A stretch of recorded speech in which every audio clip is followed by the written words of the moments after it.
પૂજ્યપાદ હરિભદ્ર સુરીશ્વરજી મહારાજ સાધુ જીવનની કેળવણીની વાત કરી રહ્યા. બધાએ કેળવવાનું છે. આપણા માટે ધર્મનું ક્ષેત્ર નવું છે કે જૂનું છે? બહુ નવું છે. અને સંસાર આપણા માટે જૂનો છે. અને જૂના અને નવામાં ફરક શું? જે વસ્તુ સંસ્કાર બની જાય ને બસ એ ચાલ્યા કરે. જે વસ્તુ સંસ્કાર નથી બનતી એ દરેક વખતે નવું લાગે. તમે જોજો, છોકરાઓ સ્કૂલમાં ભણે ને એ કોઈની ટેવાય જ નહીં ભણવાય, કારણ કે મન જોડે જ નહીં. બસ ભણવું પડે છે માટે ભણે. પરીક્ષા જાય એટલે દરેક વખતે એમ થાય હાશ, સ્કૂલ ખુલે એટલે એમ થાય હાય ખુલી ગઈ. દરેક વખતે આવું થાય. એ જે સ્થિતિ એ બાળકની છે ને એવી સ્થિતિ આપણી છે. ધર્મ આપણે નથી પામ્યા એવું નથી, પામ્યા જ છીએ. અનેક વાર આ પરિસ્થિતિ, આ સંયોગો, આ બધું જ આપણને સાધન સામગ્રી મળી છે, પણ દરેક વખતે એટલે હવે આ કરવાનું. મેં પર્યુષણમાં બી કહ્યું, પર્યુષણ જાય એટલે હાશ હવે લીલોતરી ખવાય. આપણે ધર્મને સંસ્કાર બનવા જ દીધો નથી. આપણે ઉત્તમ ગુણો કેળવવા માટેની મહેનત કરી જ નથી. આપણે ગુણો કે સારપ એ પણ એ જ કેળવી છે જે મારો સ્વાર્થ સિદ્ધ કરવામાં કામ આવે. આપણે બધાની સાથે સારો વ્યવહાર કરીએ છીએ એ એટલા માટે નહીં કે આપણે સારા છે. કેમ કરીએ છીએ? એના વગર તમારું ચાલે એમ જ નથી.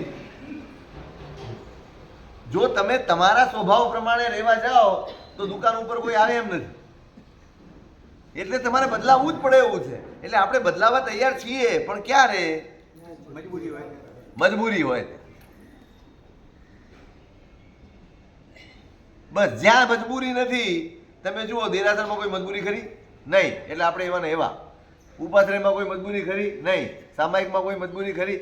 પ્રભુની આજ્ઞા પણ આપણા માટે મજબૂરી નથી કે નહીં, એ આજ્ઞા છે તોય કરીએ, નહીં. જ્યાં મજબૂરી નથી ને ત્યાં આપણે આપણા ઓરિજિનલ રૂપમાં હોય. એટલે ખબર પડે ચલો હા ગ્રાહક આટલું બધું આડું ઓળું કરે છે ને તોય એની આટલી શાંતિથી વાત કરે છે. અને દેરાસરમાં પૂજારી સાથે તો આમ વડસકા ભરતો હતો. આવો ફેરફાર કેમ? પૂજારી ભાગી જાય પોસાય એમ છે, કારણ કે ટ્રસ્ટી હોદવાનો ને. ગ્રાહક ભાગી જાય પોસાય એમ જ નથી, કારણ કે મારે શોધવાનો છે. પૂજારી ટ્રસ્ટીએ શોધવાનો એટલે ભલે ભાગી જાય. ઘરવાળા ઘેર કહે છે આવું. હે? ઘરવાળા ઘેર આવું જ કહે છે. એવું કે ધંધામ કરો એવું ઘેર હતા. જ્યાં વિશ્વાસ હોય ને કે નથી ભાગી જવાના, માણસને એમ થાય કે મારે ખોઈ નાખવાનું છે તો પાછો સીધો થઈ જાય. ટૂંકમાં આપણી સારપ એ મજબૂરી છે. આપણી આકાંક્ષા નથી, મજબૂરી છે. માટે આપણે સારા દેખાઈએ છીએ, સારા રહી શકતા નથી. કેળવવાનું બધાને સાધુ જીવન લીધું છે એટલે માણસ સારો થઈ ગયો નહીં. ઘણી બધી કેળવણીની જરૂરિયાત છે, અને એ કેળવણીનો પાઠ એટલે અધ્યાય. અને તમે જોજો એક એક સૂત્ર જેમ સાધુને લાગુ પડે ને એમ ગૃહસ્થને પણ લાગુ પડી છે. બધી જ વાત. હવે પેલું જ હતું ને ગુરુની અંતેવાસિતા, ગુરુની નિશ્રામાં રહેવું. કેમ આપણને જરૂર ખરી કે નહીં? ગુરુ બધાને જરૂર છે, બધાને જરૂર છે, હોવી જ જોઈએ. એમના ભક્તિ બહુમાન હોવા જોઈએ. પ્રભુની આજ્ઞા, ગુરુની આજ્ઞા એનું પાલન આપણે પણ હોવું જોઈએ. જે કંઈ પણ આરાધના કરીએ વિધિપૂર્વક કરવાની તો કરવાની. અને જે કંઈ પણ ધર્મ મળે છે, આરાધના મળે છે, એના માટે દેવ ગુરુ ધર્મના ઉપકારનું ચિંતન કરવાનું. આ માત્ર સાધુને છે એવું નથી, આપણને પણ લાગુ. એટલે અહીંયા ભલે સાધુ માટે કહ્યું હોય, પણ આપણે આપણા જીવનને જોડીને વિચારવાનું. વ્રત પરિણામ રક્ષા. સાધુને શેની ચિંતા હોય? સાધુનું જીવન એટલે જે વ્રત એટલે પ્રભુની આજ્ઞા. બસ એના પરિણામ સચવાયેલા રહે. એના પરિણામ સ્થિર રહે, એના પરિણામ દ્રઢ બને, એના પુરુષાર્થમાં જીવે, એનું નામ સાધુ છે. એને 24 કલાકની ચિંતા હોય, મેં જે વ્રત ગ્રહણ કર્યા છે, જે પ્રતિજ્ઞા મેં સ્વીકારી છે, એ પ્રતિજ્ઞામાં મારે સ્થિર રહેવાનું છે. અને એ વ્રતને અનુકૂળ હોય એવા જ વિચારો, એવી જ વાતો, એવી જ પ્રવૃત્તિ સાધુની હોય. સાધુ વિચારે તો પણ એવું કે જેમાં એનું વ્રત સચવાય, વ્રતની પવિત્રતા સચવાય, વ્રતની દ્રઢતા. સાધુ વાતો પણ એ જ કરે જેનાથી વ્રતની રક્ષા થાય, વ્રત દ્રઢ બને, અને એની પ્રવૃત્તિ પણ એવી જ હોય. ધર્મની રક્ષા એટલે વ્રતની રક્ષા. શ્રાવકને પણ એ જ પરિણામ સાચવવાના છે. ગમે તેવી પરિસ્થિતિ આવે, પરિણામ પડવાના જોઈએ.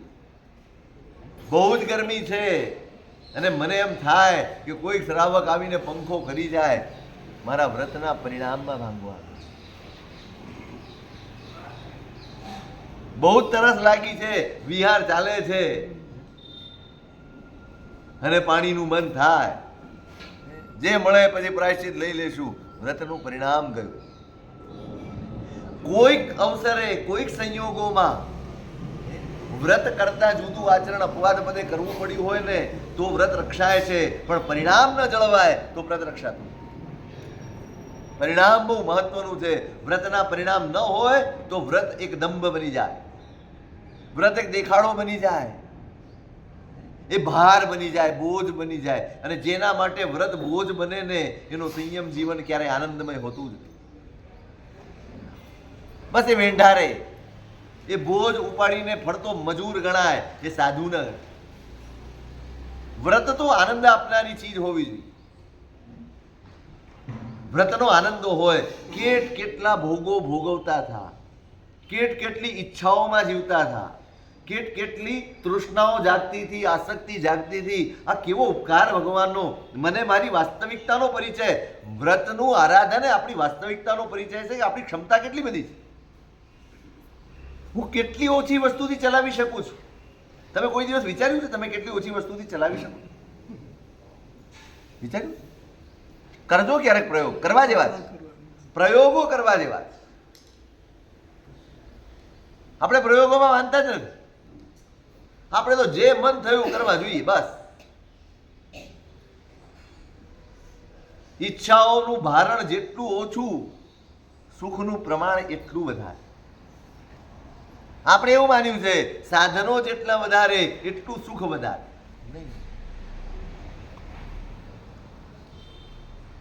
જે માણસ ઈચ્છા ઉપર કાબુ ન કરી શકે એ ક્યારેય સુખનો અનુભવ ન કરી શકે.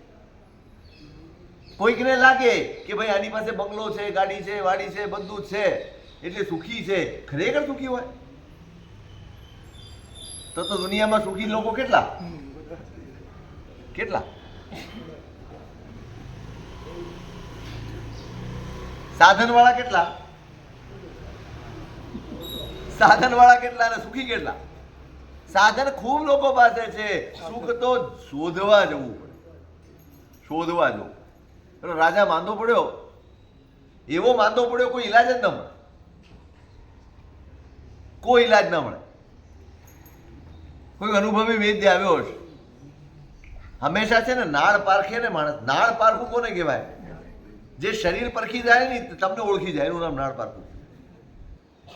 શરીરની પરીક્ષા કરવી કઈ બહુ મહત્વની વસ્તુ નથી. માણસની પરીક્ષા કરી લે. એને એમ કીધું કે આનો એક જ ઈલાજ છે, સુખી માણસનું પેરણ લઈ આવો, ઈ રાજાને પહેરાવો તો રાજા સાજો થઈ જાય. અરે કેટલી વાર લાગે, કેટલી વાર લાગે. રાજાના માણસો દોડ્યા, ક્યાં જાય સૌથી પહેલા? નગર શેઠની પાસે ગયા. ભાઈ તમારું ખમીસ પણ કેમ જોઈએ છે? તો કે આવું કીધું છે. સુખી? એટલે આ ભાઈ સુખની ક્યાં માંડે? એના ટેન્શન ગણાવવા માંડે. તું સુખી નથી? નહીં. રાજાના માણસો ઠેર ઠેર ફરે. જેને જેને સુખી માન્યા હતા બધે જ જઈ આયા, બધે જ નિરાશા મળી. દરેકને પૂછે છે ભાઈ તમે એકદમ સુખી છો ને? અહીં તો આટલું પૂછો ત્યાં તો ચાલુ. તમે મજામાં છો એમ પૂછવામાં જોખમ, એ તમારી મજા બગાડી જાય. ઘણી વાર એવું થાય, આપણને એમ થાય કે કોઈક એવો માણસ મળે કે એની પાસે આપણું હૈયું ઠાળવીએ, ત્યાં શરૂ કરો ને ત્યાં બીજી 10 કહી દે તમને ત્યાં ઊભા થાવ. એક તો આપણું ઉચકાતું નથી ને આપણા માથે બીજું નાખી જાય. બહુ ફરે, કોઈ જડતું નથી. જેટલા પણ શ્રીમંત લોકો, પૈસા વાળા માનીએ છીએ આપણે કે સુખી છે, બધે ગયા કંઈક ને કંઈક દરેકના મનમાં દુવિધા છે, વિકલ્પો છે, શંકાઓ છે, ચિંતાઓ છે, ઉદ્વેગ છે, ફરિયાદો છે, કેટલું છે. એમાં ફરતા કોઈક નાના ગામડામાં ગયા. પેલો ખેત મજૂર હતો, બપોરનો જમવાનો ટાઈમ થયો હતો અને બેસીને પ્રાર્થના, એના મોઢા ઉપર એટલી બધી પ્રસન્નતા દેખાતી, એને કહ્યું ચલો આ લાગે છે મોઢા ઉપરથી કંઈક સારો લાગે, જાઓ જઈએ. એની પાસે ગયા, ભાઈ કેમ છો? અરે મહેરબાની છે ભગવાનની, મહેરબાની છે. આ તારા ભાણામાં રોટલો ને મરચું બીજું, અરે આ રોટલો ને મરચું ભગવાન આપે છે, એનાથી વધુ સૂક્ષ્મ હોઈ શકે? હું તો તું આ હાથ જોડીને આભાર માનું છું. ખાવાનો ટાઈમ થયો અને મારા પેટમાં પડે એટલું મને આ ભાણામાં મળ્યું છે, એનો ઉપકાર નહીં માનવાનો. પેલા ચકરાઈ ગયા કે આપણે 5 પકવાન હોય તો આ બરાબર નથી, તે બરાબર નથી, ને ફરિયાદોનો પાર નથી, અને આને આનંદ છે, ઉપકાર માને. સુખી છે તું? સુખી? તો કે હા, અરે સુખી, બહુ સુખી. તો કે આ કામ પડ્યું છે રાજાને પેરણ, તો પેરણ હું પહેરતો જ નથી.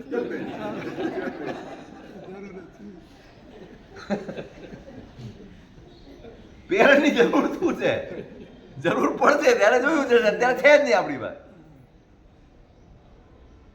આ નાળ પારવું હતો ને વૈદ્ય, આ વાત રાજા પાસે ગઈ ત્યારે એને એમ થયું કે આપણે જે માંદા છીએ શરીરના માંદા નથી, આપણે મનના માંદા છે. ઈચ્છાઓનું ભારણ છે ને ત્યાં સુખ નથી. સાધન ગમે તેટલા હોય, સુખના ફાંફા જીવનભર રહે. સુખ માટેની તરસ કાયમ રહે. સુખ માટેની ઝંખના જન્મ્યો ત્યારે જેટલી હતી ને એના કરતા અનેક ગણી ઝંખના મરતી વખતે ને હોય. એ વચલા ગાળામાં કેટલા મહેનત, કેટલા પુરુષાર્થ, કેટલા વાના કરી નાખ્યા હોય, ભેગું કરી લીધું હોય, ધાર્યું બધું પાર પાડ્યું હોય ને તો પણ મરતી વખતે બાપડો સુખી ન હોય.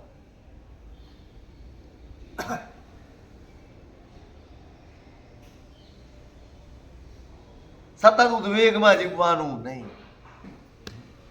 આ માણસ પીડાય છે. જોજો તમે જેટલું ભારણ ઓછું, આ ઉપકાર માને પ્રભુનું, આ ભારણ ઓછું કર્યું. વ્રત એટલે શું? તમારો ભાર ઉતાર્યો પ્રભુએ ભાઈ. એક વ્રત, એક નિયમ, તમે જીવનને બોઝિલ બનાવી લીધું છે, તમે જીવનને ભારરૂપ બનાવી લીધું છે. કેટલું ઉચકીને ફરો છો, એને હળવું કરવાનું કામ આ મહાપુરુષોએ કર્યું છે. આપણને એમ લાગે કે આ તો બોજ છે, બોલો, આપણને વ્રત બોજ લાગે અને સંસાર હળવો લાગે. કા સંસાર હળવો છે?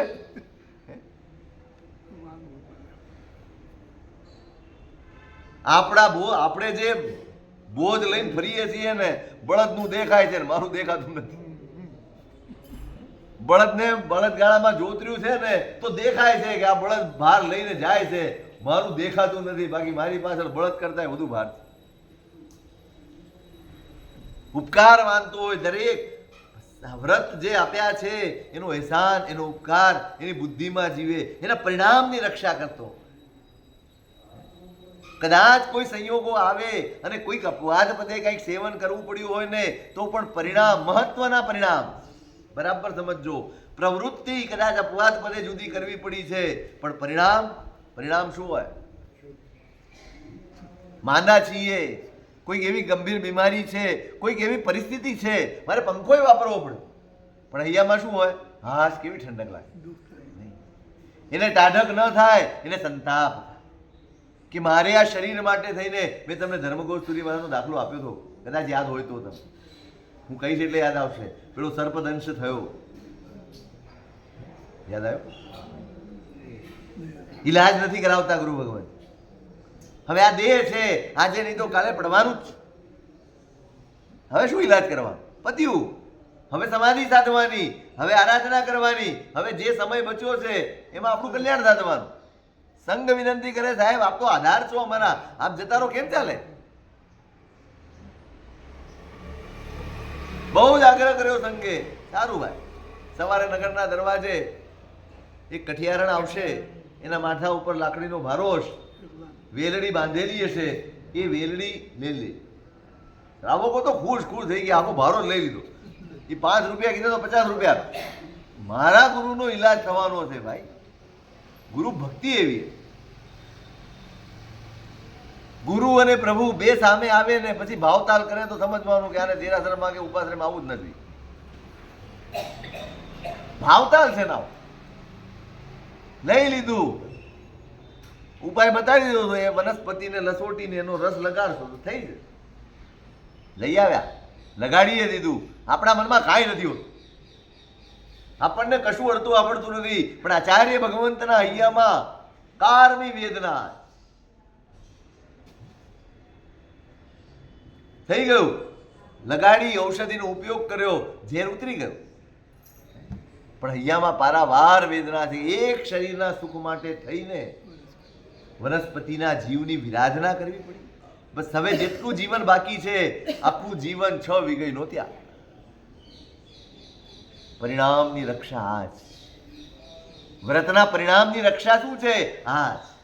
પરિણામ હશે ને તો ભવાંતરમાં ઉદયમાં આવશે. એકલું આચરણ ભવાંતરમાં ઉદયમાં નથી આવતું, પરિણામ ભવાંતરમાં લાભ આપે. હું આવ્યો ત્યારથી કહું છું, જે કેળવવાનું છે આ કેળવવાનું. તમારા ધર્મના ભાવને, તમારા ધર્મના પરિણામને કેળવો, એને મજબૂત કરો, એને દ્રઢ કરો. એ જ ભવાંતરમાં ધર્મ અને ધર્મના સંયોગો, ધર્મની ભાવનાઓ એ તમારી પાસે લાવીને ઊભા કરી દેશે. વ્રત પરિણામ રક્ષા. આરંભ ત્યાગ. વ્રત જાળવવા છે, વ્રતનું આરાધન કરવું છે, તો જ્યાં પણ જે પણ સ્વરૂપે હિંસા થતી હોય, જૂઠનો આશ્રય લેવો પડતો હોય, કોઈ પણ પ્રકારના આરંભ સમારંભના ત્યાગ. સાધુ એમ ન કે ભાઈ તારા તરફથી જમણવાર કરવાનો, દોષ છે, અપરાધ છે. આ સાવધ્ય ભાષા છે. કઈ ભાષા છે? ભાઈ મકાન બનાવજે, ચલો અપાસરો બનાવી નાખો. અરે રે, બનાવી નાખો એટલે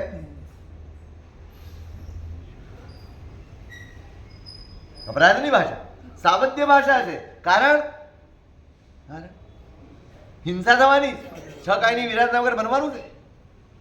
એટલે સાધુને માત્ર ઉપદેશનો અધિકાર, આદેશનો નહીં જ. તારે આ કરવું જ પડશે. આ ભાષા ક્યારેય સાધુની ના. આ કરવા જેવું છે, આ લાભ લેવા જેવો છે.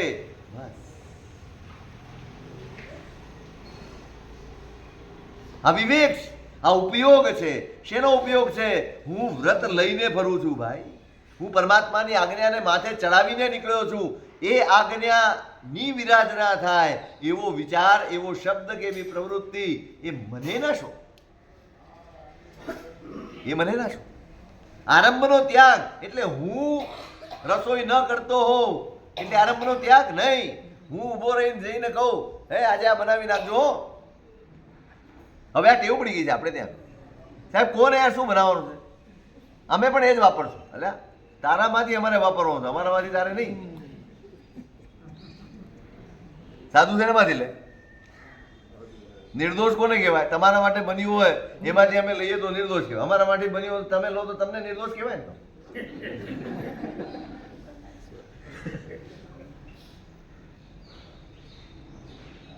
સાહેબ કહી દો ને. ઠીક છે, આપણે ઘડીક વાર મજાક પણ નહીં, સુધારવું પડશે. કારણ કે ધીમે ધીમે ધીમે આ જ વસ્તુ પરિણામને ભ્રષ્ટ કરે, પરિણામને ઝાંકા પાડે. કઈ ભાષા બોલીએ છીએ, કઈ રીતે વાત કરીએ? હું રસોઈ નથી બનાવતો, એ તો સ્થૂળ કક્ષાનો આરંભ સમારંભ, વિચારમાંથી પણ જવું છું. આમ કરો, તેમ કરો, એટલે આપણે તે શબ્દો આપ્યા. મારે આ દરવાજો ઉઘડાવવો હોય તો ભાઈ દરવાજાનો જરા ઉપયોગ કરજો ને. મારે બંધ કરાવવો હોય તો ભાઈ દરવાજાની જૈણા કરજો ને. કેવા અદ્ભુત શબ્દો આપ્યા છે શાસને. લાઇટનો ઉપયોગ કરાવવાનો હોય, એ બટન કરીને સ્વિચ ઓન કર. કાર્ય એ જ થવાનું છે, ક્રિયા એ જ થવાની છે. દરવાજો ખુલવાનો છે અથવા દરવાજો બંધ થવાનો છે, પણ એક ભાષા નિર્વદ્ય છે, એક ભાષા સામધ્ય છે, એક આરંભ સમારંભ. મેં કીધું કે આ દરવાજો બંધ કરી દે, મેં આરંભ સમારંભ આજ. અને હું કહું છું કે ભાઈ દરવાજાની જૈણા કરી દો, એટલે મારા હૈયામાં વ્રત પ્રત્યેનો સદભાવ છે, મારા હૈયામાં વ્રતનું બહુમાન છે, મારા હૈયામાં વ્રતની નિષ્ઠા છે. એના દ્યોતક શબ્દો નિષ્ઠા હોવી જોઈએ, બહુમાન હોવું જોઈએ. ઉપેક્ષા તો જ થાય જો મારી નિષ્ઠા ન હોય.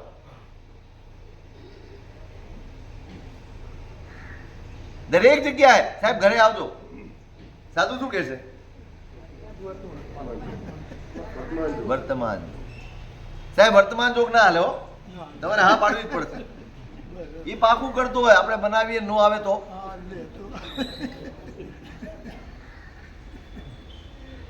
સાહેબ બગડે ને પછી.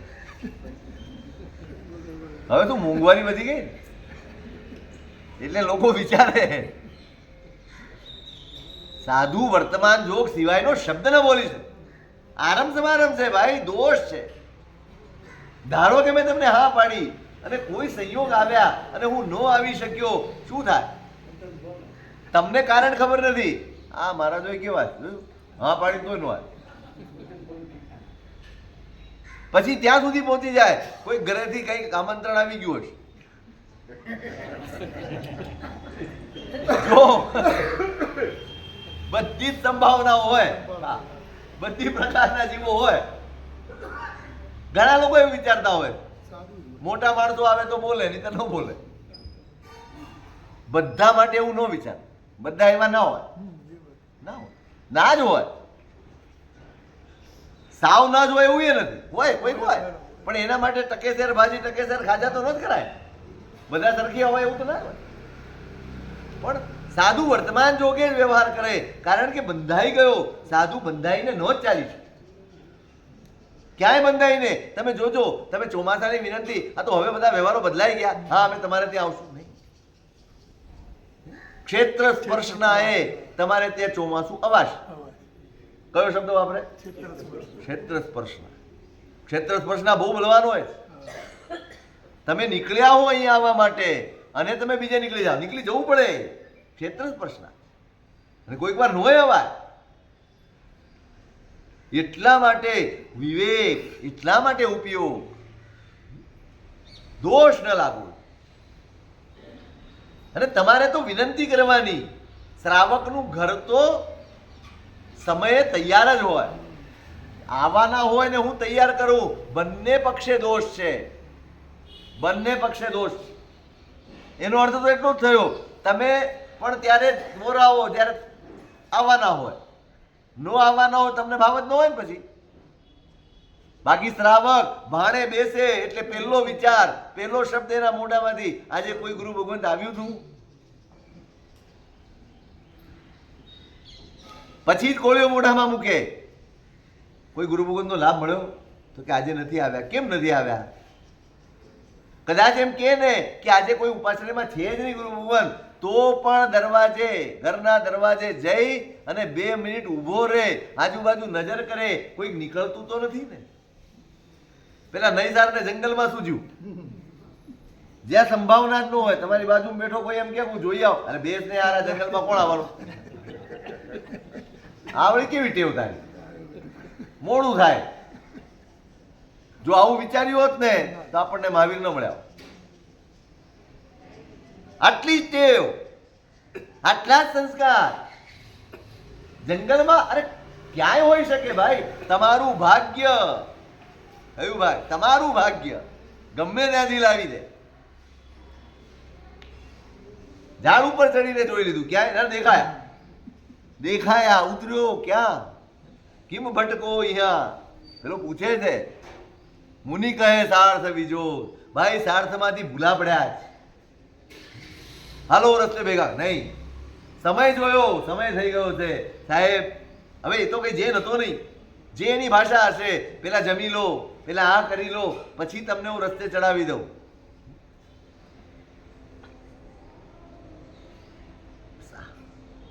આ નિયમ હોય. હા, ભાષાનો વ્યવહારની વાત કરી રહ્યો.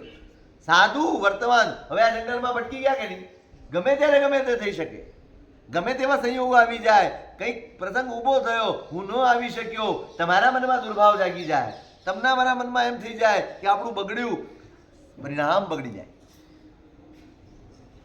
ભાષા નિર્વદ્ય હોય. ભાષા નિર્વદ્ય તો વ્યવહાર પણ નિર્વદ્ય. જ્યાં સાવધ્ય વ્યવહાર ત્યાં આરંભ સમારંભ. દેખીતી રીતે કોઈ આરંભ સમારંભ કરો, મેં કીધું તમને, તમે દરવાજો બંધ કર્યો છે, તમે દરવાજો ખોલ્યો છે, મેં તો કંઈ કર્યું જ નથી, તો પણ પાપ મને લાગે. જ્ઞાન ગુરુ ભક્ત હોય, જ્ઞાન ગુરુ મહારાજ હોય, એમની કોઈ હોય એ રીતે તો બનાવીએ તેમાં કઈ દોષ કયો નહીં. સમજો ગુરુ તો કે બીમાર સાધુ ભગવંત હોય ને આપણને કઈ કે બી આ રીતનું. અને એમાં કોઈ દોષ. તમારી ભક્તિ, તમારી જો આ ઉપયોગ છે શ્રાવક, એ તો સામે ચાલીને પૂછે, સાહેબ આપને જે અનુકૂળ હોય, પણ એ કેવું હોય, એ 50 જણની વચ્ચે ન પૂછે, કોઈને ખબર ન પડી હોય કે મારાનું કામ થઈ, એ ઉપયોગ. પછી તો પેલા મહારાજ હતા ને, બધું આપણે ત્યાંથી જ આવતું, એ નહીં કરવા. તમારી ભક્તિ સાચી, તમે ત્યાંય તમે લાભની જ વાત કરો છો, પણ આમાં દોષ લાગે નહીં. આપણે કર્યું છે, આપણા લાભ માટે કર્યું છે, અને ગુરુ ભગવંતે તમને લાભ આપ્યું છે, એમની જરૂરિયાત હતી. આરંભ ત્યાગ, પૃથિવ્યાદ્ય સંગઠનમ, છકાય જીવોની વિરાધના. બસ સતત કોઈકની ચિંતા કરવાની. સાધુતા એટલે સતત પોતાના હિતની અને બીજાના સુખની ચિંતા, એનું નામ સાધુતા. જ્યારે આ હોય ને ત્યારે જ ઉપયોગ આવે, ત્યારે જ ઉપયોગ આવે. દરેક ક્રિયામાં ઉપયોગ જાગી જાય, બસ એનું નામ સાધુતા. ચાલતો હોય, બોલતો હોય, વિચારતો હોય, બેઠો હોય, ભણતો હોય, વાંચતો હોય, વાતો કરતો હોય, કંઈ પણ કરતો હોય, ઉપયોગ કોની સાથે જોડાયેલો?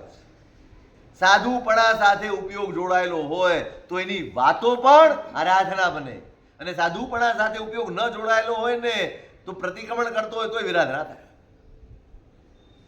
ઉપયોગ ક્યાં જોડાયેલો છે? ધર્મ ક્ષેત્રે સૌથી વધુ અગત્ય જેની હોય એનું નામ છે ઉપયોગ. તમે જિનાલયમાં આવ્યા છો, કોની સાથે જોડાયેલા છો?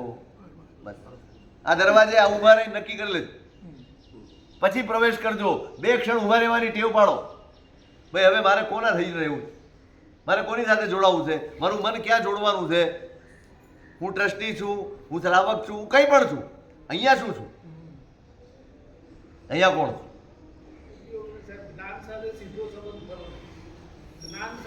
સમજણ. ઉપયોગ હશે ને તો જ સ્થિરતા આવશે, તો જ એકાગ્રતા આવશે, તો જ અહોભાવ જાગશે. બાકી તો બધું જ ગઈકાલે કહ્યું હતું એમ સંપૂર્ણ સિમ ક્રિયાઓ, યાંત્રિક ક્રિયાઓ. બસ એક સેટ થઈ ગયું છે મગજમાં કે રોજ પૂજા કરવાની છે, એટલે આવીને ખટખટ ખટખટ ખટ, આમાં અવાજ નથી આવતો એટલું જ.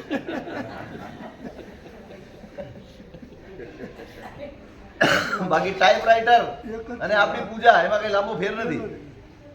એ જે રીતે કરતો હોય ને, આ તો વળી અંગ જરાક દૂર હોય એટલે વાંધો, નાની પ્રતિમા તો ટાઈપરાઇટર જ ચાલતું હોય.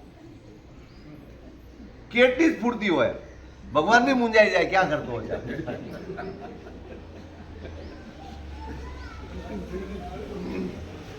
ઉપયોગ જોડાવવો જોઈએ. દોષ ક્યારે લાગે? ઉપયોગ હટ્યો, સાવધાની હટી. બસ આ જ નિયમ અહીંયા લાગુ. ઉપયોગ હટ્યો, વિરાધના થઈ. ઉપયોગ નથી રહેતો ને ત્યારે જ ભાષા બદલાઈ જાય. આમ કરજે, તેમ કરજે, ફલાણું કરજે. ઉપયોગ કર. જો મારો ઉપયોગ મારા સાધુપણા સાથે, મારા વ્રત સાથે, મારા પરમાત્માની આજ્ઞા સાથે જોડાયેલો હોય ઉપયોગ, તો ક્યારેય મારી ભાષા બદલાય નહીં. કારણ કે સાવધાન. તમે કોઈક મોટા અધિકારી સાથે વાત કરો, કેવી રીતે કરો? તમે ત્યાં એની સામે બેઠા હો ને ત્યાં સુધી તમને યાદ હોય કે અમે કલેક્ટર બેઠો છે, આ ફલાણો નેતા બેઠો છે, અહીંયા કયા શબ્દો બોલાય, કયા સ્વરમાં બોલાય, કેવી રીતે બોલાય, બધો ઉપયોગ હોય. પછી બહાર નીકળ્યા પછી થાય હાશ નીકળી જાય એમ કેમ.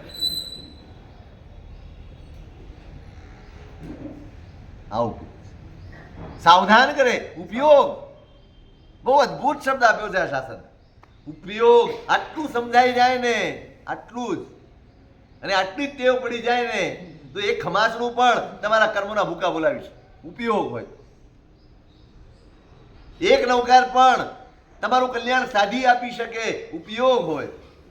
અને 108 એટલા માટે ગણવાના છે, ઉપયોગની સ્થિરતા, તમારો ઉપયોગ વધે એટલા માટે. ઉપયોગ હશે તો હિંસાથી બચી શકાય, તો છ જીવની કાયની રક્ષા થશે, તો આત્માની સુરક્ષા થશે, તો જ વ્રતોની રક્ષા થશે. બધું જ ઉપયોગને અધીન છે. અહીંયા લખી તો દીધું પૃથ્વ્યાદ્ય સંગઠનમ, કોઈની હિંસા ન થાય એની ચિંતા કરવી, પણ કઈ રીતે કરશો? વિકલ્પોથી પણ થઈ શકે, ભાષાથી પણ થઈ શકે, પ્રવૃત્તિથી પણ થઈ શકે. મનથી પણ હિંસા થાય, વચનથી પણ થાય, કાયાથી પણ થાય. બધે જ સાવધાન. ત્રિધા ઇન્દ્રિયા શુદ્ધિ, દરેક પગલું ઉપયોગ પૂર્વક માંડે. દરેક પગલામાં સાવધાની હોય. ચાલવાનું છે, હવે ઊભા થઈને અહીં સુધી આવવાનું છે ને, કે આજુબાજુ કોઈ ન હોય, બધું જ આજ્ઞામાં સમાઈ ગયું હોય. હવે મારું દરેક પગલું કોઈને, ભલે ને બધું ચોખ્ખું હોય, ભલે બધું શુદ્ધ હોય, ભલે કચરા પોતા કર્યા હોય, ગમે તે સ્થિતિ હોય, પણ કેવી રીતે ચાલે?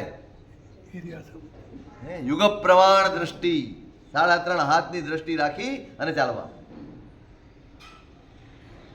મારા કામ મુખ્ય નથી, મારી જવાબદારીઓ, કઈ જવાબદારી પેલી આવે? સમાજની કે સાધુપણાની? કઈ જવાબદારી પેલી? પેલા કોને સાચવવાનું? મારા સોશિયલ કામોને સાચવવાના કે મારી આત્માને સાચવવાનો? મારા આત્માને સાચવવાનો, મારા આત્માનું હિત સાચવવાનું, મારા વ્રતની રક્ષા કરવી કે મારે સમાજના કામોની રક્ષા કરવી? કોને પહેલા પ્રાયોરિટી કોને આપવાની?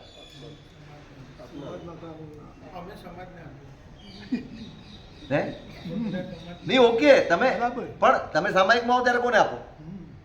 ત્યારે કોને આપવી જોઈએ? વાત ત્યાંની જ. ચોક્કસ તમે ગૃહસ્થ છો તો તમારી જવાબદારી છે, તમે કરો. પણ મને તો આદેશ છે કે તું આસન ઉપરથી ઊભો થયો પછી નીચેથી ઉપર દ્રષ્ટિ કરવાની જ નથી. હવે તમે મારી સાથે ચાલો છો, હું શું કરવાનો? હું વાતો જ કરવાનો. આ ઈર્યા શુદ્ધિ નથી, આ ઈર્યા શુદ્ધિ નથી. ઈર્યા એટલે ગમન. તમારું ચાલવું પણ ધર્મ બને તો તમે સાધુ, તમારું બોલવું પણ ધર્મ બને તો તમે સાધુ, તમારું વિચારવું પણ ધર્મ બને તો તમે સાધુ.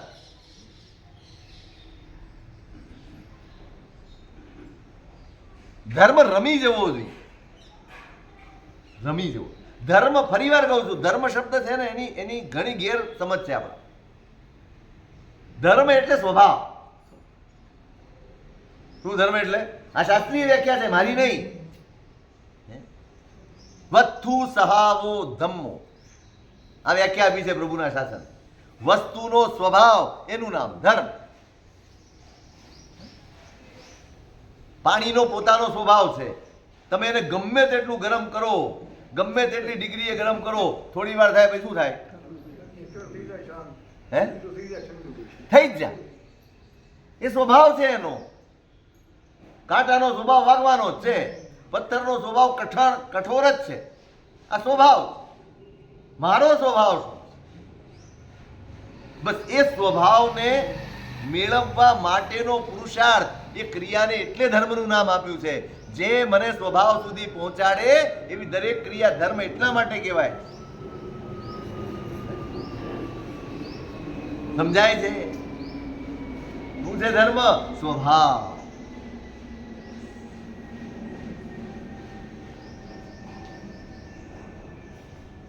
મારે એ મેળવવાનું અત્યારે. એટલે મારી જે સ્વભાવ દશા છે એ બદલવાની. અત્યારે મારો સ્વભાવ શું છે? વાતો કરવાનો, ડાફા મારવાનો, બહારની વાતોને મહત્વ આપવાનું. અત્યારે વિભાવ બની ગયો સ્વભાવ, એને બદલવાનું છે. અને એટલે આ ઈર્યા શુદ્ધિ એટલે શું? ગમનાગમન કરીએ ત્યારે આજ્ઞાને નજરમાં, બસ હવે અત્યારે નહીં. પહોંચીએ પછી બધી વાત, ઊભા રહીને બધી વાત કરાય, ચાલતી વખતે નહીં. ત્યાં તો એક પણ જીવ આવ્યો હોય સાવર નો આવ્યો કે આવ્યો આજ્ઞા ક્રિયા શુદ્ધિ ભિક્ષા ભોજનમ તમારા માટે એ નથી. સાધુને શું હોય? ભિક્ષા ભોજનમ, માગીને જ લાવવાનું. અહંકાર તોડવાનું સૌથી શ્રેષ્ઠ સાધન ભિક્ષા છે. પાણી માંગો ત્યાં દૂધ હાજર થતું હોય એવી સુખમય સ્થિતિમાં રહ્યો હોય, ખાટલેથી પાટલે ને પાટલેથી ખાટલેની સ્થિતિમાં રહ્યો હોય, એક પાણીનો ગ્લાસ ન ઉપાડ્યો હોય અને અચાનક સાધુ બને એટલે ધર્મલાભ કહીને ઉભા રહેવાનું. આ તો આજે આપણી આ વ્યવસ્થા સીમિત થઈ ગઈ છે કે અમે માત્ર તમારા ઘરે ગોતરી આવીએ. પેલા એવું નહોતું. લોક કલ્વાધારા સર્વેશામ બ્રહ્મચારીણામ યસ્માત. લોક માત્ર આપણો આધાર. સાધુનો આધાર કોણ? જૈન સમાજ નહીં, લોક. ક્યાંય પણ જાય સાધુ ઊભો રહે, એને શું અનુકૂળ છે કે ખપ છે એટલું લઈને ચાલી. હવે આવા તમને તો અમે શીખવાડ્યું ઘણું છે, ઘણી ભક્તિ રેડી દીધી એટલે ઘણી ખમ્મા થાય. મને એવું થતું જ નથી કે મારો અહંકાર ખવાય. ઉલટાનો અહંકાર પોસાય છે, ઉલટાનો પોસાય. પેલા તો ગમે તેવા ઘરમાં ગયા હોય, ગમે તેવો 3-4 જણને આપીને થાક્યો હોય, કંટાળો, આ હું હાલે આવ્યા, ચલો કહી દે. આવું બનતું હતું. અને સાધુ હસતા મોઢે ત્યાંથી નીકળી જા. અને એટલે સાધુ માટે બધા જ ભિક્ષાચરો માગવા વાળા બધું જ લઈને નીકળી ગયા હોય પછી સાધુ વરવા નીકળે. પેલા જમી લીધું હોય, વધઘટમાંથી બધાને આપી દીધું હોય અને પછી જે વધ્યું હોય એ મારે લેવાનું. હવે મોઢામાં ન જાય, એટલી સુખશીલતા આવી ગઈ. રોટલી જરાક ઠંડી થઈ જાય તો એમ થાય આટલી ચમટ રોટલી છે. સુખશીલતા ધર્મથી ભ્રષ્ટ કરે. જેટલી સુખશીલતા વધારે એટલો ધર્મ નબળો.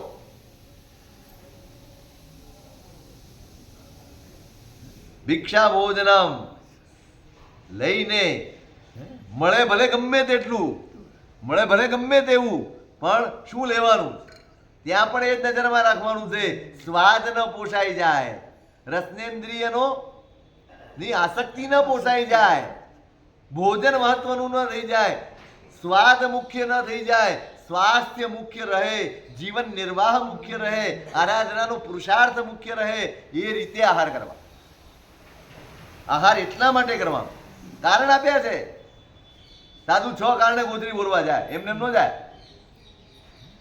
ઇન્દ્રિયો સાબુત રાખવાની છે, કારણ કે જીવદયા પાડવાની છે. મારે વ્યાવચ્ચ કરવાની છે સાધુની. જો વ્યાવચ્ચ કરવાની હશે તો શરીર થોડું સક્ષમ જોઈશે. ઉજાગરો કરવો પડે, મહેનત પણ કરવી પડે, એની સેવા કરવાની હોય તો 4 વાર ગોચરીએ જવું પડે, બધું જ કરવું પડે. એના માટે શરીર સક્ષમ જોઈએ. વેયણ વેયા વચ્ચે શરીરમાં વેદના હોય અને એને શાંત કરવી હોય, ભૂખની વેદના હોય એને શાંત કરવી હોય માટે આહાર કરવાનો. વ્યાયામ કરવાની છે માટે આહાર કરવાનો જ. ઈર્યા સમિતિ વગેરેનું પાલન કરવાનું છે, ચારિત્રનું પાલન. એને તો દરેક ક્રિયામાં એક જ વસ્તુ દેખાય, મારું ચારિત્ર સરસ પડાય એ માટે બાકીનું કરવાનું. શરીર તગડું થાય એટલે નહીં, શરીર પણ સ્વસ્થ એટલે જોઈએ છે કે ચારિત્ર સારી રીતે પાળી. કેન્દ્રમાં ચારિત્ર હોય, કેન્દ્રમાં આજ્ઞાની આરાધના હોય, બાકી બધું કરે.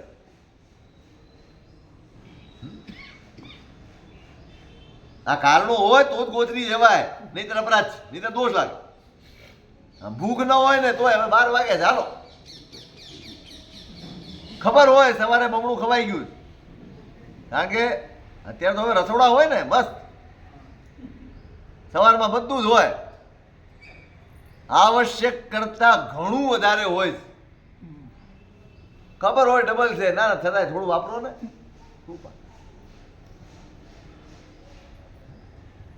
ભિક્ષા ભોજન. હરિભદ્ર સુરી મહારાજે તો ભિક્ષાના ભાગ પાડ્યા. સર્વ સંપત કરી ભિક્ષા હોય. ભિક્ષા પણ સાધુની એવી હોય જે સંપત્તિનો વધારો કરી આપે, પોતાની આત્મગુણોની સંપદાને વધારી આપે. ભિક્ષા પણ એ લાભ આપે.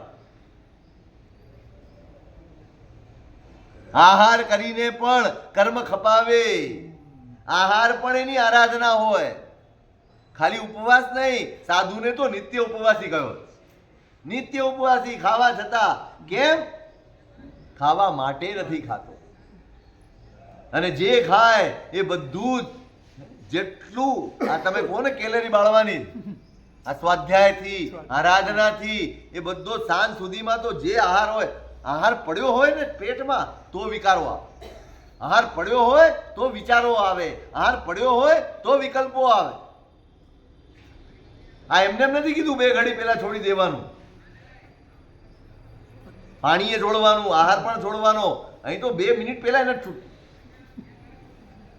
તરસ લાગશે તો, તરસ લાગશે તો, સતત શરીરની ચિંતા. હા, એટલા માટે ચિંતા એ કરવાની છે કે મારી અંદર પડેલા નબળા આ આહાર, મેં તમને પહેલા પણ કહ્યું છે એકવાર, કદાચ યાદ હોય કે આહાર બહુ જ મોટું ફેક્ટર, બહુ જ મોટું ફેક્ટર છે તમારા માનસિક આરોગ્યનો પાયો છે. જેનો આહાર સાત્વિક એના વિચાર સાત્વિક. કહેવત તો તમે બોલો જ છો, આહાર તેવો અન્ન તેવું, અન્ન તેવું મન, આહાર તેવો ઓડકાર. એનો આશય અહીંયા છે. ઓડકાર એટલે તમે જે ભાષા બોલો છો, જે તમને વિકલ્પો મનમાં આવે છે, આ બધાયનું કારણ તમારો આહાર.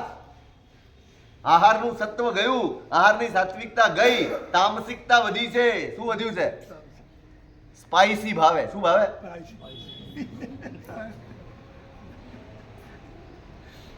ચાઇનીઝ, એમાં સ્પાઇસી ઘણું આવે. હે?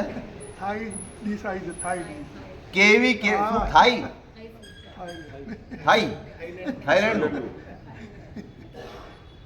તમે અનાયાસ કોને સમર્થન આપો છો ખબર છે? આ ચાઇનીઝ શબ્દ આવ્યું ને, ચાઇના કેવો અહિંસક દેશ છે ને, એ શું નથી ખાતો ને એ જ કલ્પના નથી. એને કશું જ અખાજ નથી, કશું જ. એક દિવસ વિડીયો આવ્યો હતો, ઘણા વખત પહેલાની વાત, આપણી તો બોલાતું એ નથી મારે. ઓલું નાનું બાળક તેડેલું છે, એને એની માં પેલી ડીશમાંથી ખવડાવી, હું જોતો રહી ગયો. પેલા નાના નાના જીવડા ગોલ ગોલ જીવતા, પેલામાં પકડીને મોઢામાં નાખો, પેલો ખાઈ જાય. તો કોને સમર્થન આપ્યું? કોને?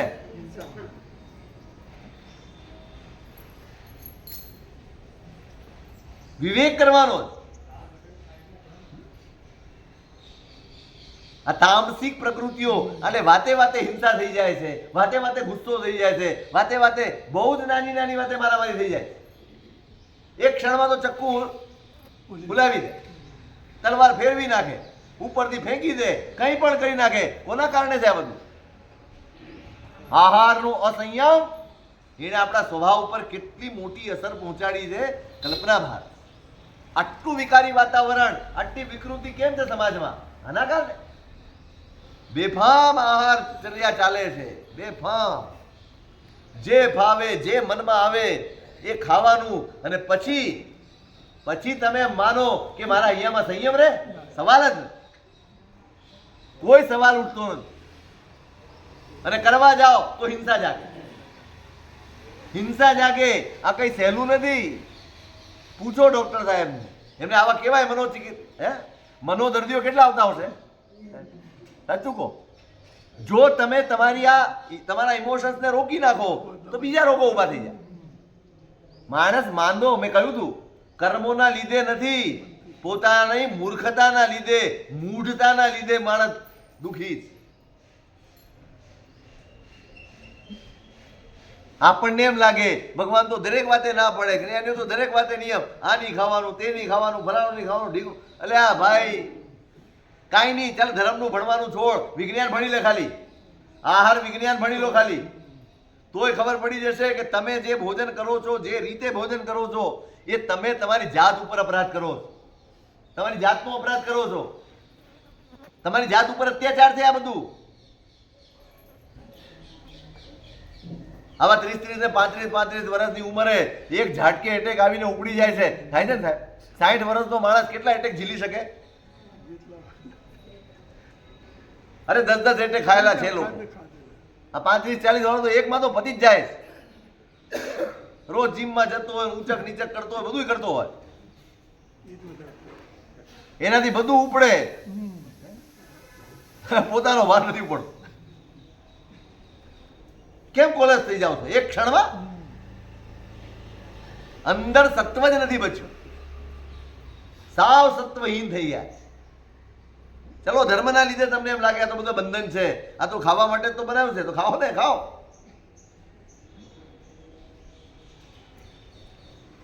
આ વિવેક.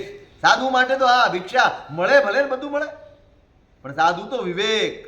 એના માટે ધર્મ મુખ્ય છે, એના માટે આરાધના મુખ્ય છે, એના માટે આરાધક ભાવ મુખ્ય છે, એના માટે પોતાના આંતરિક પરિણામો મુખ્ય છે. એ સચવાતા હોય, એ જળવાતા હોય, એવો જ આહાર, એટલો જ આહાર એ કરે. એટલે ભિક્ષા માગવાનું છે ભાઈ.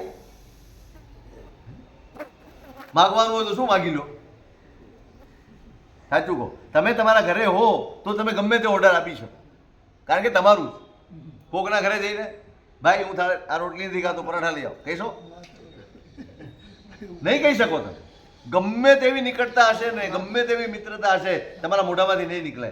આ મર્યાદા ભિક્ષામાં આવી જાય. સાધુનો અડધો સંયમ તો આમાં આવી જાય. માગવાનું છે ને, નહીં માગી શકે. મને ગમે એટલી ઈચ્છા થઈ હોય કે આ ખાવું છે, હું તમારા ઘરે આવીને કહી શકવાનું? સ્વાભાવિક. કેટલી દીર્ઘ દ્રષ્ટિ હશે પરમાત્માની કે ખાલી ભિક્ષા એટલા માત્રથી સાધુ કેટલી મર્યાદામાં આવી જાય. અરે શરમે ધર્મે પણ અટકશે તો ખરો જ ને. પછી ભણતા ભણતા ભણતા સમજણ આવશે ત્યારે ઉપકાર માનશે. આ ભગવાનનો ઉપકાર છે ભાઈ, નહીતર બેફામ થઈને ગમે તે ખાતો. જો અમને પણ, સાચું કહું છું, બીજાની જેમ આમંત્રણ આપીને જમવાનું આમંત્રણ અમને મળતું હોત ને તો અમારી પણ દશા એવી જ હોત. તમે આમંત્રણ આપો ધારો કે કોઈને, તો તમે શું વિચારો એમને શું ભાવશે અને શું ભાવશે? સંયમ ક્યાં રહે? મર્યાદા ક્યાં રહે? વિવેક ક્યાં રહે? ભણીએ સમજીએ ત્યારે પરમાત્માનો ઉપકાર યાદ આવે કે આ ભિક્ષાની વાત પરમાત્માએ કરીને કેટલો મોટો ઉપકાર કર્યો છે. નહીંતર તમને શીખવાડી શકાત કે સાધુને આમંત્રણ આપી અને ઘરે બેસાડીને જમાડો, તમને ખૂબ લાભ મળશે. જો શીખવાડ્યું હોત તો તમે કરત કે ના કરત? તો અમારું શું થાય કહો તમે? અમે પછી એવો જ ઘર ગોતતા હો. કોને ત્યાં વ્યવસ્થિત છે 4 દિવસ જોઈ લેવાનું, પછી એને જ લાભ આપવાનો. અદ્ભુત ઉપકાર કર્યો છે ભગવાને. નહીં તારે ગોતરી લેવા નીકળવા અને ક્યાં અચાનક જઈને ઉભા રહી જવાનું. જે મળે જે મળે બસ પ્રસન્નતાપૂર્વક લેવાનું છે, સ્વીકારવાનું છે, આનંદપૂર્વક. તારે સંયમને નજરમાં રાખીને જીવવાનું. આઘાત આદ્ય દૃષ્ટિ. જ્યાં હિંસા થતી હોય, જ્યાં ખોટા કાર્યો થતા હોય, જુગાર રમાતું હોય, ઝઘડા થતા હોય, ક્લેશ થતા હોય, ત્યાં નજર સુદ્ધા સાધુ કરે નહીં. શું ન કરે? નજર પણ ન કરે. હવે તમે કર્ણાટકમાં અને આંધ્રામાં વિહાર કરો તમે, સડક ઉપર સ્લોટર હાઉસ છે. અમે ગયા 20 વર્ષ પહેલા ગયા. સડક ઉપર સ્લોટર હાઉસ. એક જગ્યાએ તો અમે સ્કૂલમાં ઉતર્યા ને એની બરાબર પાછળનું ઘર અને ચાલુ હતું. અમે કીધું ભાઈ જરાક પડદો, એટલે પડદો તમે કરો, અમને કીધું તો પડદો તમે કરો, તમને વાંધો છે, મને થોડી વાંધો છે. હવે એ લોકોને તો કઈ ખબર ન હોય ધર્મ, પણ આ પરિસ્થિતિ આવી જગ્યાએ 24 કલાક રહેવાનું હોય, શું હાલત થાય? સડક ઉપર જોવા મળે તમને આ બધું.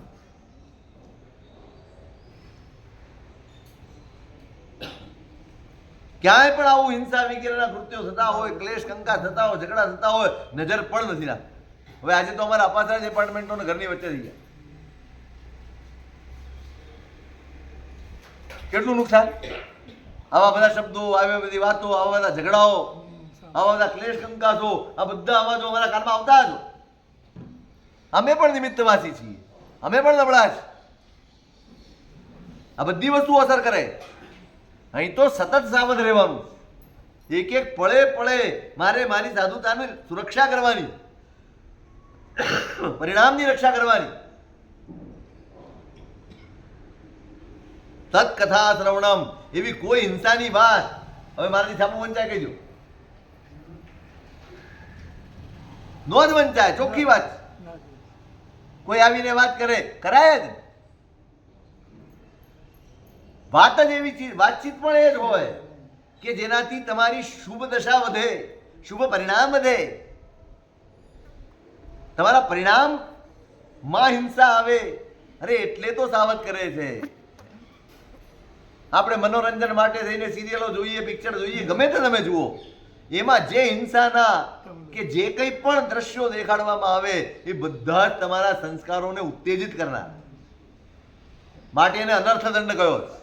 કશાય પ્રયોજન વગર આત્માને જેનાથી દંડ થાય એનું નામ અનર્થ. તત્કથા અશ્રવણમ, સાંભળવું પણ ન જોઈએ. હિંસાની વાત, જુગારની વાત, ચોરીની વાત, ક્લેશની વાત, મારામારીની વાત, કોઈ પણ જાતના પાપની વાત સાંભળવાની પણ આ સાવધતા. અરક્ત દ્વિષ્ટતા, રાગ અને દ્વેષથી બચવાનું. બહુ સ્વાભાવિક છે. કોઈક બે જણની વાત કરશે ને આપણા મનમાં, જો એક પ્રત્યે મારા મનમાં થોડો પણ પક્ષપાત હશે તો બીજા પ્રત્યે મારા મનમાં દ્વેષ જાગવાનો જાગવાનો ને જાગવાનો. તમે સિરિયલ જોતા હશો ને, તમારા બધાનો એક સામાન્ય અનુભવ હશે.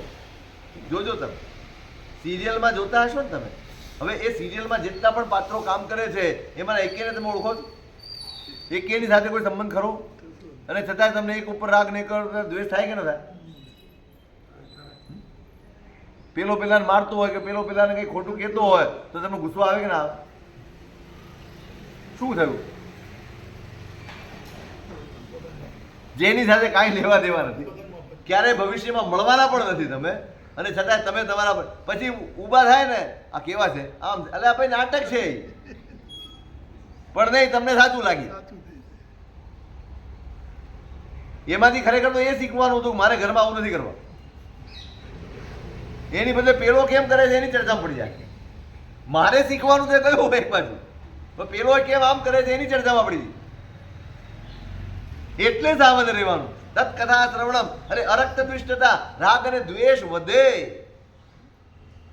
રાગ અને દ્વેષ વધે એવી કોઈ પ્રવૃત્તિ, એવું કોઈ નિમિત્ત આભાન. રાગદ્વેષો યદિ સ્યાતામ તપસા કિમ પ્રયોજનમ. શાસ્ત્રકારોનું વચન છે, જો તમારા રાગ અને દ્વેષ અકબંધ જળવાયેલા હોય, જળવાયેલા રહેતા હોય તો તપ કરવાનું તમારે કોઈ પ્રયોજન નથી. મારી વાત નથી હો, અજ્ઞાનીઓનું વચન છે.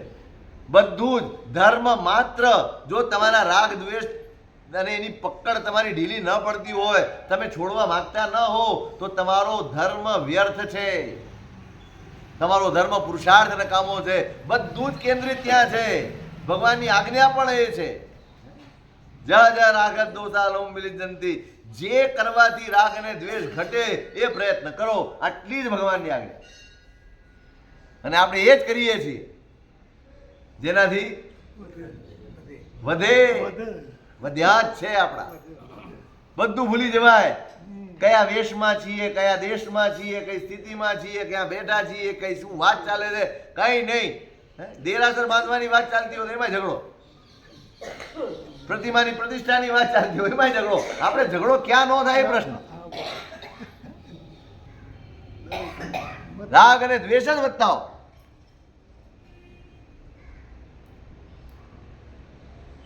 બહુ અદ્ભુત માર્ગદર્શન છે આ, શિક્ષણ છે જીવનનું. તમે જે સાધુને ઉદ્દેશીને છે પણ છતાંય બધા માટે છે. તમે જે માર્ગે ચાલી રહ્યા છો એ માર્ગમાં જો સ્થિરતા જોઈતી હોય તો આ બધું જ કેળવવું પડે, આ બધું જ કેળવવું પડે. તો જ તમે તમારા માર્ગે સ્થિર પગલાં માંડી શકશો. આગળ વિશેષ સ્વરૂપ તે અગ્રાધિકાર. ધન્યવાદ.